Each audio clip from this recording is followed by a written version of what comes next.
జన్మ కర్మ చ మే దివ్యం ఏవం యో వేత్తి తత్వతః త్యక్త్వా దేహం పునర్జన్మ నైతి మామేతి సోర్జున. అర్జున, ఎవ్వరు ఈ విధంగా నా యొక్క దివ్యమైన జన్మమును కర్మమును గురించి యథార్థముగా తెలుసుకొనుచున్నారో అటువంటి వారు మరణానంతరం మళ్ళీ జన్మను పొందకుండా నన్నే పొందుచున్నారు, అంటే మోక్షాన్ని పొందుచున్నారు అని భగవానుడు తెలియజేస్తున్నారు. బ్రహ్మమును తెలుసుకున్నవాడు బ్రహ్మయే అవుతాడని ఉపనిషద్వాక్యం యొక్క సారాంశమే ఈ శ్లోకంలో తెలుపడమైనది.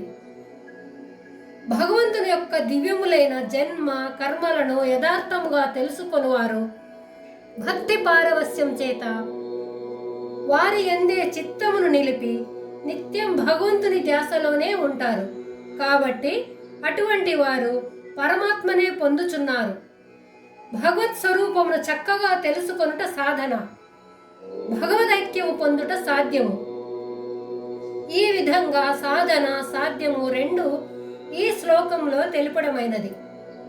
అయితే తత్వతః అని చెప్పడం వలన భగవంతుని స్వంత అనుభవం ద్వారా యథార్థముగా తెలుసుకొనవలనే కానీ వాచా జ్ఞానము వల్ల కానీ అశాస్త్రీయ జ్ఞానము వల్ల కానీ ఆపాత జ్ఞానము వల్ల కానీ సంతృప్తి పొందకూడదు. దివ్యం అని చెప్పడం వలన భగవానుని లీలలు జన్మ కర్మలు ఆ ప్రాకృతములని తేలుచున్నవి.